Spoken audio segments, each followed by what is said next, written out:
So why am I here? I'm here because of Jane Goodall. I'm a cultural anthropologist, and I have been for a very long time. And when I was 12 years old, I was home with the flu, and I was sick in bed. And my mother went out, and she came home, and she brought me Jane Goodall's first book, In the Shadow of Man. And I remember lying in bed and reading that book, and then the next day when I was feeling better, pretending to still be sick so I could stay home and finish reading Jane Goodall's book about studying among chimpanzees. And from that moment forward, I knew I wanted to be an anthropologist. So I went off to college with an anthropology major as a freshman, which is unheard of. No one ever does that. And then I took an archaeology class, and I thought, oh, okay, I want to be an archaeologist, not a primate specialist. And then I took animal behavior and primate behavior, and I thought, no, I don't want to do archaeology, I want to be a primatologist. And then I took some cultural anthropology classes, and I'm like, nope, primatology is definitely out, it's cultural anthropology. And that's what I ended up staying with. So when people meet me and they hear I'm an anthropologist, they almost always say, oh, so you dig up bones. And I reply that I like my people alive and juicy and able to talk back to me.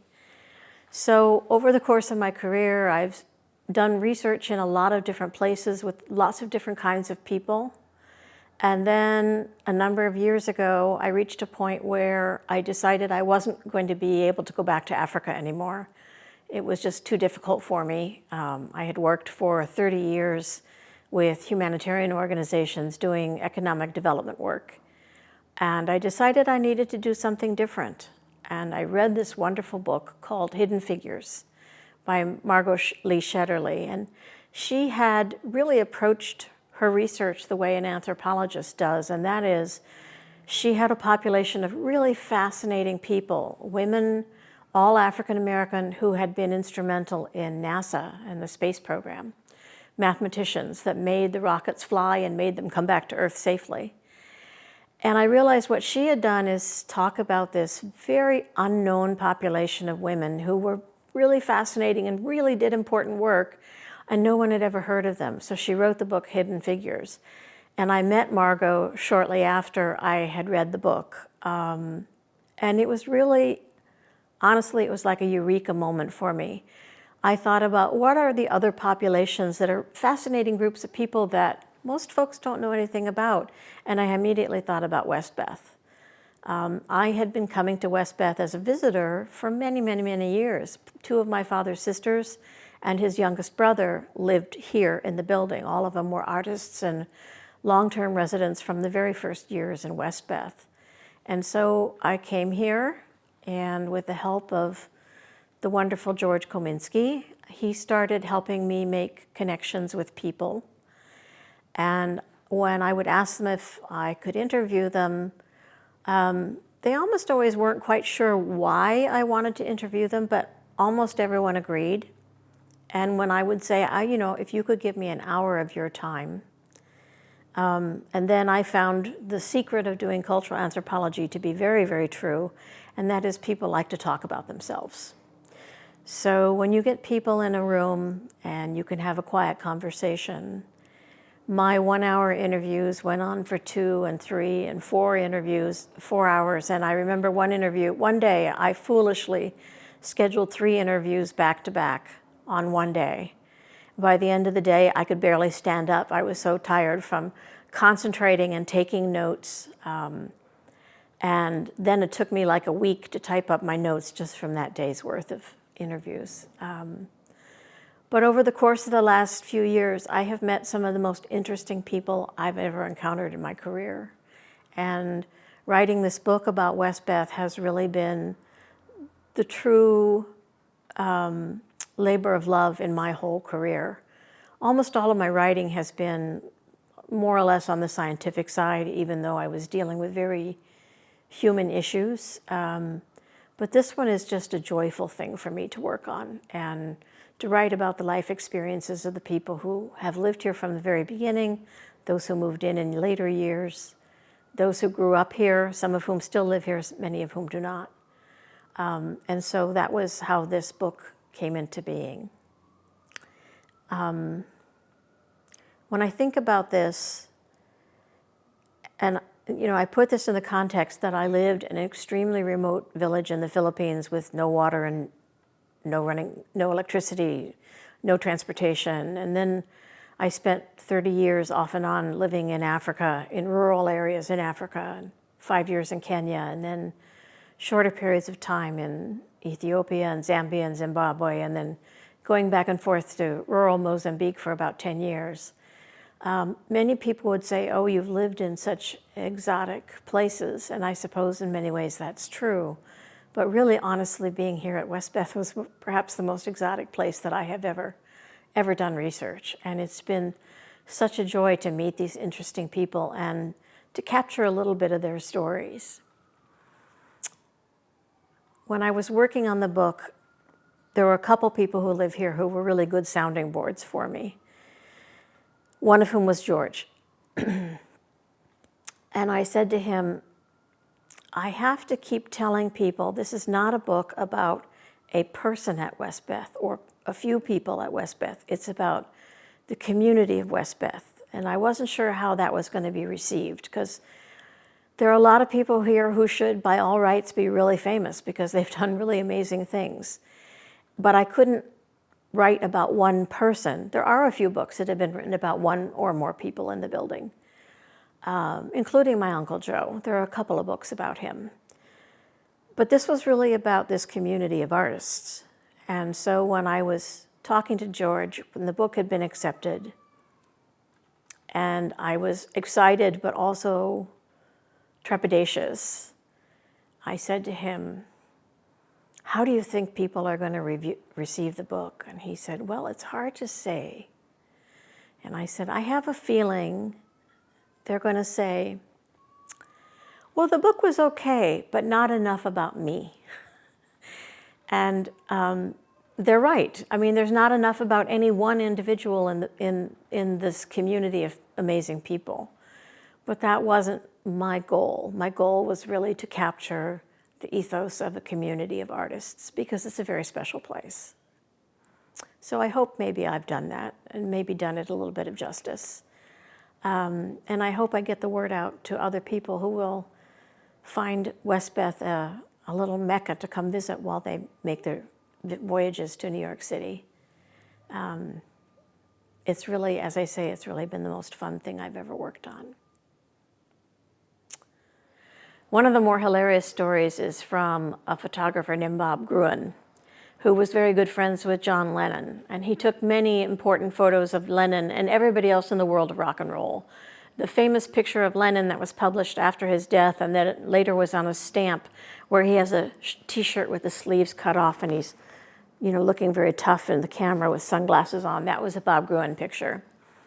And Bob had moved from one apartment to another here in the building. And anyone who's been in Westbeth knows it's a rabbit warren, and you can easily get lost and you can't find your way from one side of the building to the other.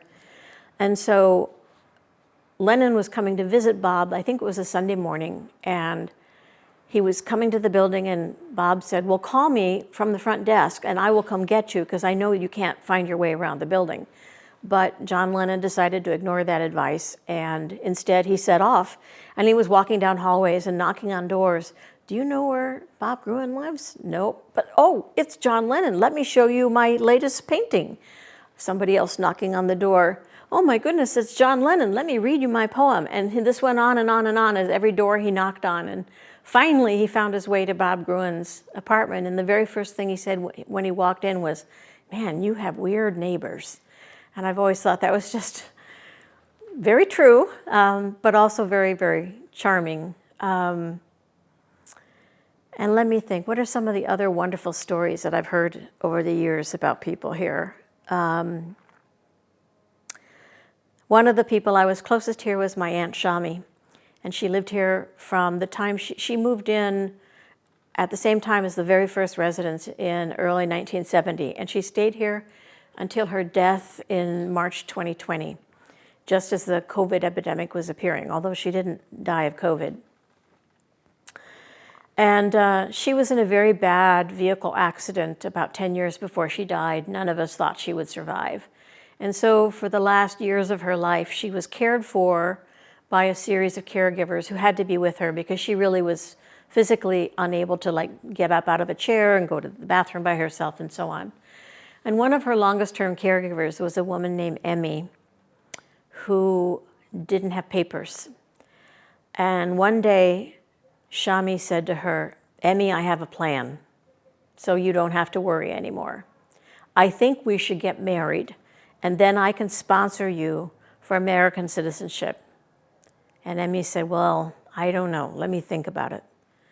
And the next day she came in, and she came to work, and she looked very seriously at Shami, and she said, "Shami, I don't think I can marry you." And Shami said, "You're breaking up with me?" Which was, if you knew my Aunt Shami, was so characteristic of her. But Emmy stayed with her for the rest of her life, and my family owes a huge debt of gratitude to this woman who, through ice storms and COVID and thick and thin, stood by Shami at her most frail moments. And really that's a lesson about Westbeth, because people here take care of each other. This is a community where when people get old and they become frail, they don't just go into their apartments and disappear and someone finds them dead days later, although that has happened a few times. This is a place where when people need help, they get it from their neighbors.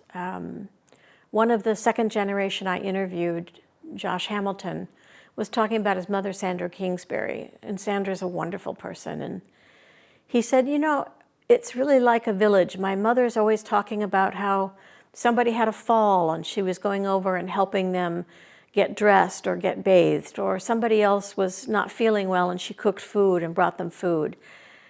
And that's really part of the reason why I decided to do this entire research project, because it was very clear to me that Westbeth is just like the villages that I studied in Africa. It's just like every village where, for better or worse, everybody knows each other's business. Well, to quote Nadia Dajani, everybody's up in each other's cornflakes. But that's both the best thing, maybe the worst thing about being in a village, that you're part of this community of people who look after each other. And that's been a really important lesson for me to learn about why Westbeth works so well and why it's a place that should be emulated by other communities. I hope maybe you're interested in my book now. My book about this community of artists is called Creative Ozone, The Artists of Westbeth, published as part of the Empire State Books from Fordham University Press. And the title comes from a quote from Christina Maley.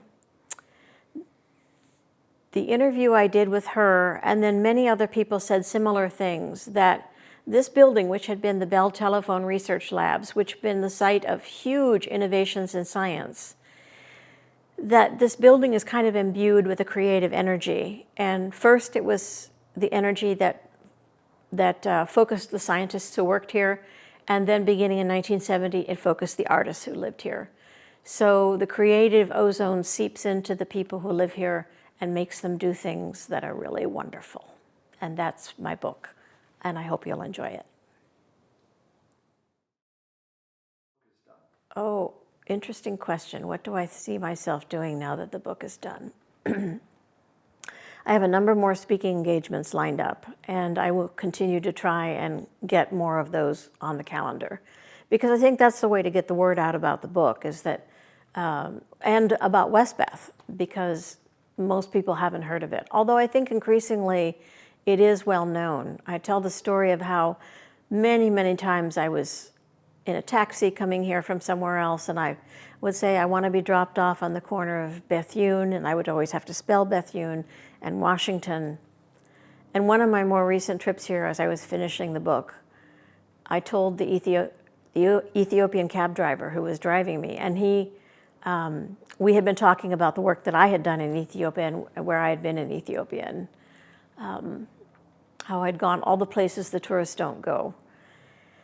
And I told him the address of where I wanted to go, and he said, "Oh, you must be going to Westbeth." And so one of my goals is to try and help make Westbeth more widely known, not just in New York City, but across the country, because I think this community is really a model of what many communities should be thinking about for promoting arts, because it's a source of vibrancy for the entire city, for the community, to have this resource available.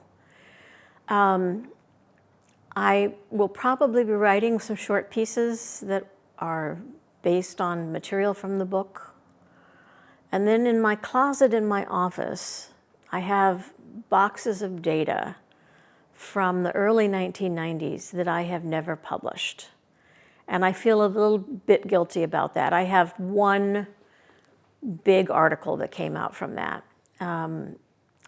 So my career, most of my career, my 35 years in Africa, was focused on economic development and poverty alleviation, specifically on issues of maternal and child health, gender equity. And in the early 1990s, we got a little grant to look at the colonial archives.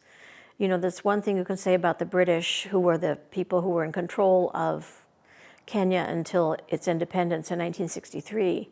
The British kept amazing records of both the good things they did and the bad things they did.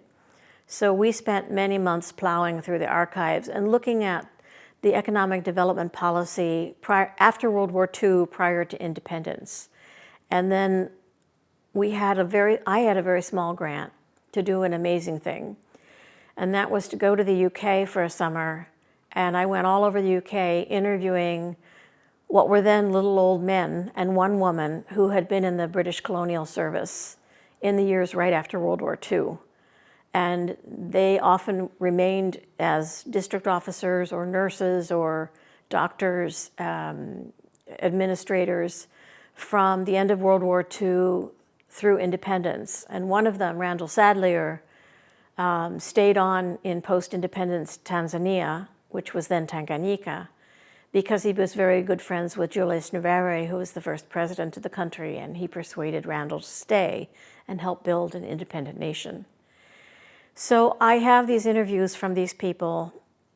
Several of them I worked with to help them write their own autobiography, because they witnessed some amazing moments in time. So those got published, which was good, but I haven't written up all of my material from that. And I don't know if I have another book in me, but I probably have some other writing that I could do based on that. And that's another population of people, all of whom are sadly gone now. Another population of people who I think lived really interesting lives and had stories that should be shared, some of which were very poignant, some of which were frankly hilarious. I got started on this idea because my doctoral advisor had been one of these colonial officers. He was from South Africa originally, from a British family. And when he was a district officer and he was newly arrived, the people in the villages kept saying, oh, the previous district officer, he took us hunting with his gun, and we went hunting on safari here, and we shot this animal there, and we shot these animals there. And David was a very peaceful person and didn't want to go around shooting animals in Africa. That was definitely not his thing. And finally, after people nagging him about this over and over and over again, he said, well, did the district officer swim across the Zambezi River and swim back again? And they said, no, nobody could do that. It's too dangerous. And David pulled off his clothes, jumped in the river, swam across the river, swam right back, and he said, now you can tell the next district officer what I have done. And that was the end of the nagging about taking them hunting. So I think that might be my next project. We'll see where that leads.